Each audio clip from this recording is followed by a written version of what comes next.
In physics, people talk about the observer phenomenon, where the act of observing a system automatically alters it. In psychology, this is known as the Hawthorne effect. The first book in 2026 that I've given 5 stars to, I absolutely loved Just Watch Me by Lior Torenberg. In my Goodreads review, I called it a modern masterpiece of the internet age, and I'm going to eventually do a primer on novels about the internet that I've loved, and this is definitely going to be up there. This is a novel about a live streamer, Dell, who decides to start live streaming for 7 days to raise money for her sister who's in a coma. She needs $14,000 to move her sister from the hospital where they want to unplug her and move her to an assisted living facility. Dell, who is absolutely feral, she is a chaos monster. Like, she throws almond butter at people, she walks out of her job, she doesn't have a bathroom, she has an insane string of broken relationships and burnt bridges. Like, she is someone who lives by the sword, dies by the sword, is pure impulse, pure id. I would, as the author said, I would never want to hang out with her, but I absolutely loved her because she is such a dynamic and interesting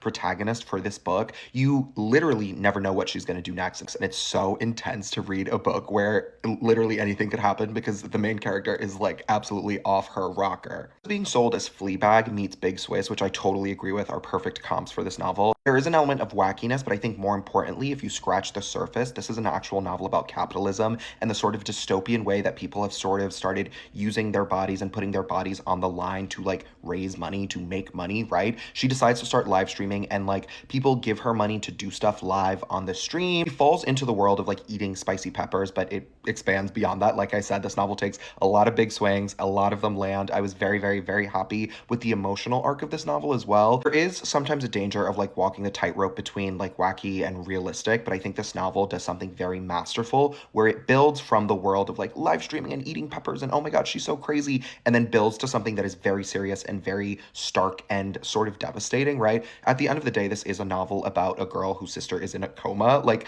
there was always going to be an emotional payoff, there's always going to be like an emotional arc, but I think Torenberg does an amazing job of like weaving the narrative very perfectly and threading a bunch of different sort of mini arcs to build to an obvious conclusion that is so powerful. When I say I loved this book, I am not exaggerating. I gave it 5 stars. I was raving about it on Goodreads. I was raving about it on Instagram. I am raving about it here now. I loved this book.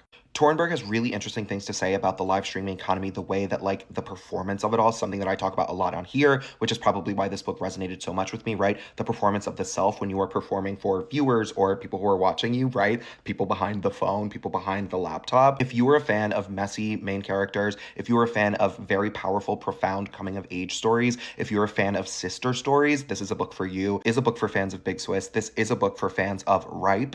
This is a book for fans of Patricia Lockwood. Like, if you are very interested in performance, attention, dystopia, capitalism, the internet, this is a book for you. I absolutely loved it. I think Avid Reader Press clocked me. They gave me this book at a party and they said that I would love it, and they were right. I'm a child of the internet. I cannot deny my influences, but highly, highly, highly recommend, guys. Genuinely 5 stars.